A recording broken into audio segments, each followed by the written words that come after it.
I recognized her instantly. 23 years had passed. Her hair had gone from brown to gray. The confident posture had curved into something smaller, tired. But those cold blue eyes that used to look at me like I was dirt, those hadn't changed. She stood in my reception area, clutching a folded newspaper. Janitorial position. And she had no idea who I was. "I'm here about the cleaning position," she said to my receptionist. "I really need this job." I stood in my office doorway, heart pounding. The last time I'd seen Mrs. Eleanor Patterson, I was 10 years old, standing outside her classroom in the hallway for the third time that week. "Black kids like you can't make it in life, Jacob," she'd said, voice sweet as poison. "Why waste everyone's time pretending you can learn like the other children?"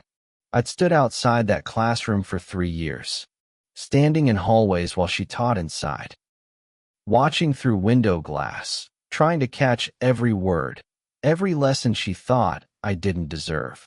Now she was in my building, asking for a job, and I had a choice to make.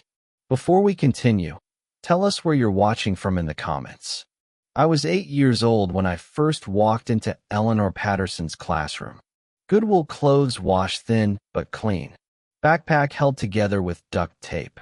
Shoes half a size too small. But I loved school. Loved learning. "Mrs. Patterson's smile disappeared when she saw me. "You must be Jacob Williams." She made my name sound dirty. "Yes, ma'am. Sit in the back. Try not to disturb the other students." I pulled out my composition book. Mama had budgeted carefully for it and waited for class. Math lesson started. Multiplication tables. I knew these. Mama taught me at home using dried beans on our Kit Susan table. "What is 7 times 8? My hand shot up immediately. I knew the answer. "Mrs. Patterson's eyes swept every raised hand except mine. This happened 5 times. Finally, I was frustrated and I spoke without raising my hand. "Mrs. Patterson, I know the... Did I call on you?" "No, ma'am, but ma." "Then you do not speak. Go stand in the hallway." But I didn't. Now she shouted. I gathered my things with shaking hands. Behind me, I heard her tell the class, "Some students need to learn respect before they can learn anything else." It was the first of hundreds of times. For 3 years, the same pattern. I'd come prepared, eager, raise my hand, try to participate. "Jacob, you're tapping your pencil." Hallway. "Jacob, your notebook is messy." Hallway. "Jacob, you're breathing too loud." Hallway. I spent more time in hallways than classrooms. But I refused to stop learning. There was a window in the classroom door. I'd press my face to that glass and watch. See equations on the blackboard. Strain to hear lessons through the door. I'd write down what I could see.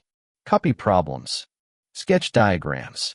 Then go home and teach myself using library books. Mama worked 2 jobs, cleaning houses, night shifts at a diner. Exhausted constantly, hands rough from bleach, feet swollen from standing. But every night, she'd sit with me at our Kit Susan table. "What did you learn today, baby?" We'd work through my notes, things I'd copied from standing in hallways. "That teacher doesn't see you, Jacob," Mama would say, anger controlled in her voice. "She doesn't see how smart you are. But I see you. God sees you. And one day, you're going to show the whole world." "Why does she hate me, Mama?" I cried once. "I try so hard." Mama pulled me close. "Some people are scared of black excellence. Scared that if they let you shine, it'll show their excuses were lies. So they try to dim your light before it gets too bright. That's not fair."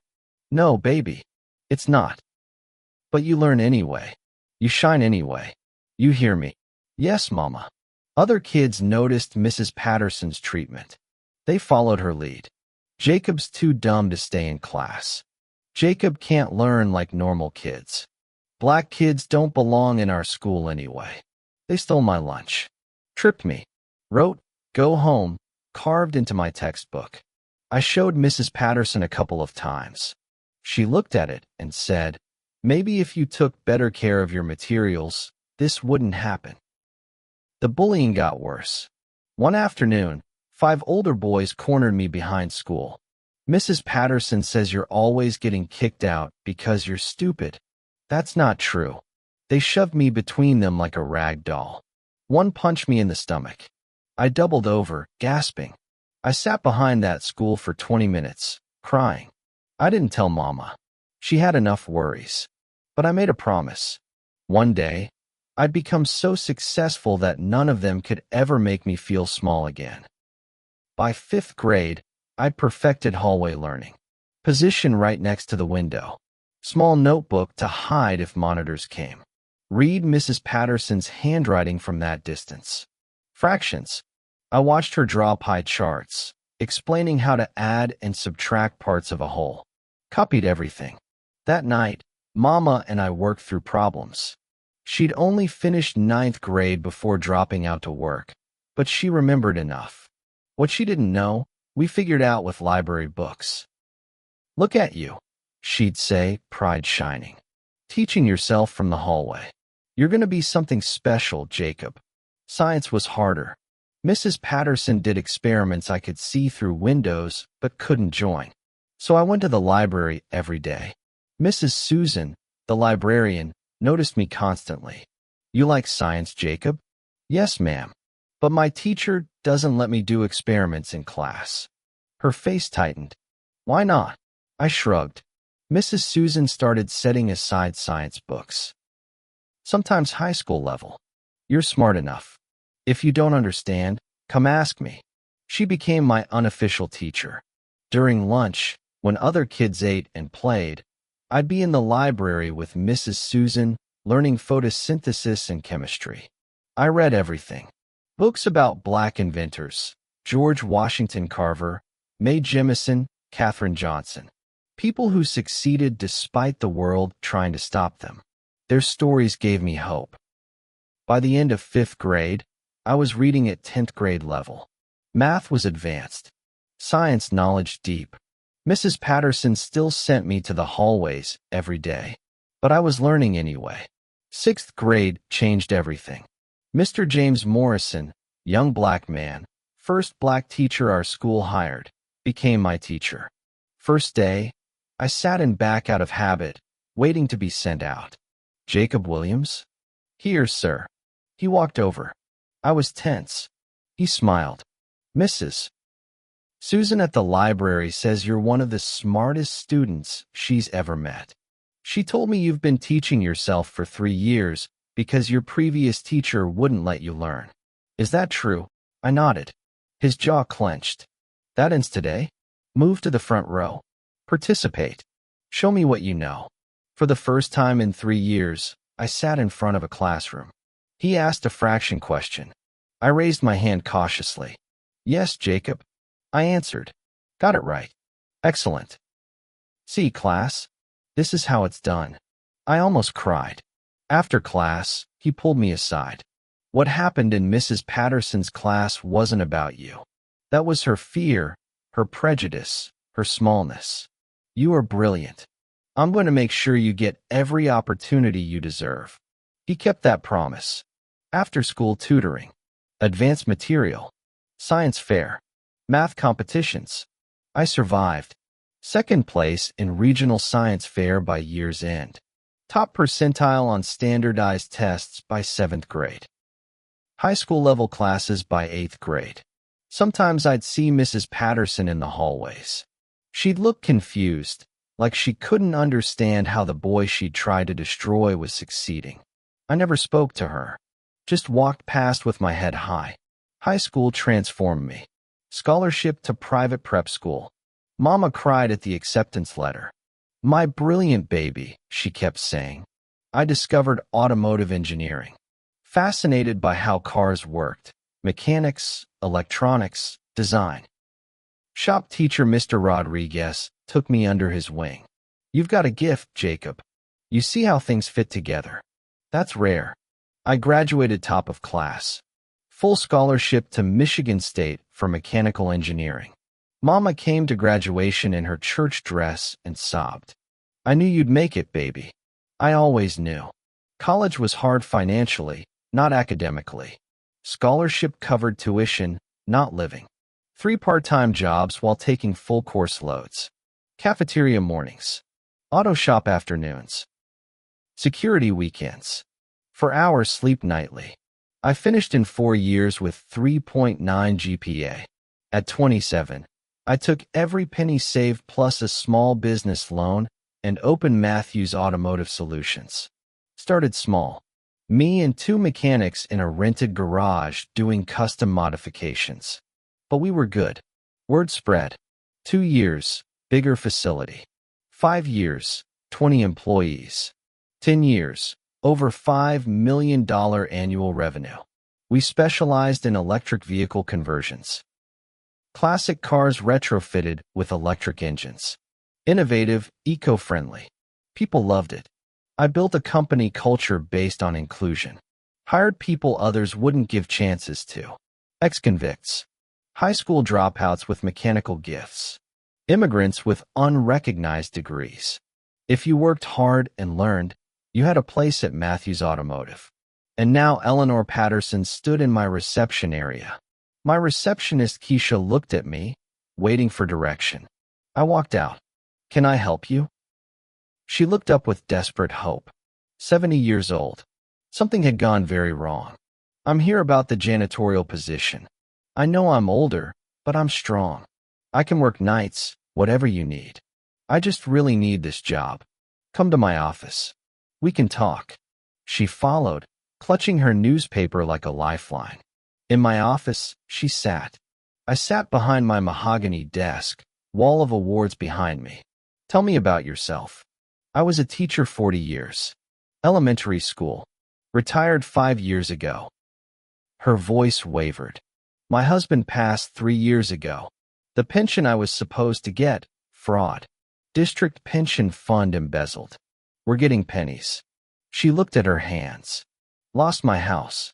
Living with my daughter's family, but they're struggling. I need to contribute. I saw your posting." She looked around. "This is a nice company. You must be very successful." "I am. Would you like to know how I got here?" Confused. "Good education? Hard work?" "Actually, I got here by standing in hallways." Her face paled. "I had this teacher once. 3rd grade. Mrs. Eleanor Patterson.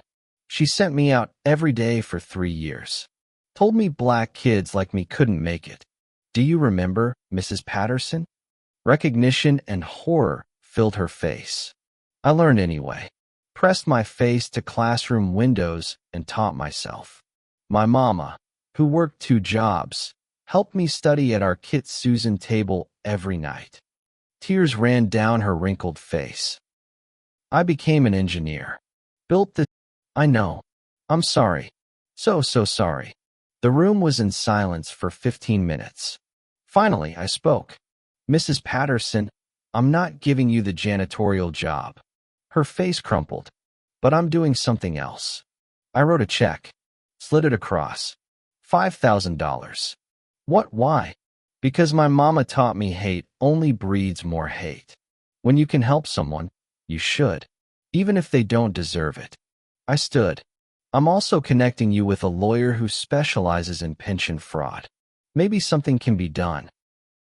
"Why would you help me after what I did?" "I'm not doing this for you. I'm doing this for the boy who stood in hallways. To prove he was better than you gave him credit for. That he became a man who succeeds not by stepping on others, but by rising above." I opened the door. "Go home, Mrs. Patterson.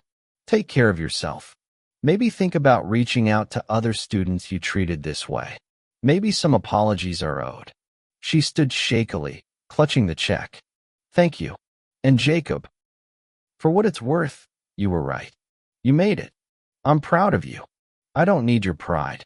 But I accept your apology." She left. I closed the door and sat back. My hands shook, but I felt lighter. Freer. I'd faced the person who tried to destroy me. And won. Not by hurting her back, but by being better than she expected. 6 months later. Mrs. Patterson sent a letter weeks later.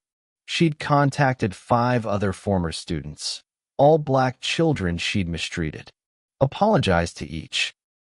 Some forgave, some didn't. She started volunteering at a literacy program for underprivileged kids. Trying to make amends, she wrote, knowing I never fully can. I donated $50,000 to that program. Anonymously. This story isn't about revenge. It's about breaking cycles. Refusing to let others' hate define you. Standing at windows when doors are closed and learning anyway.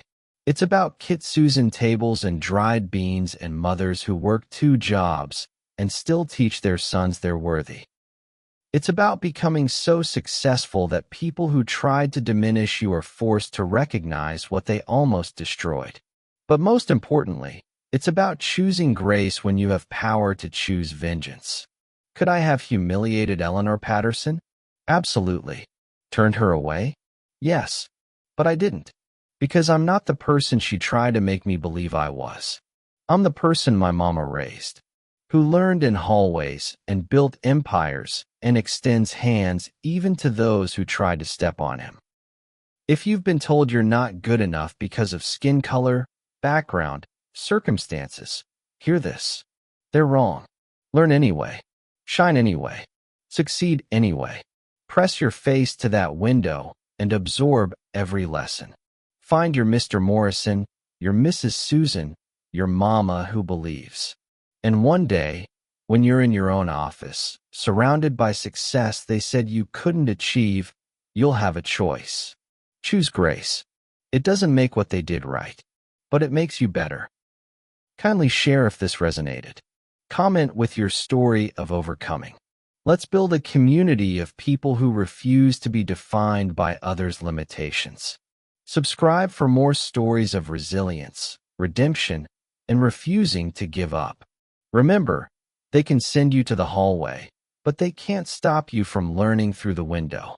Keep learning. Keep rising. Keep proving them wrong.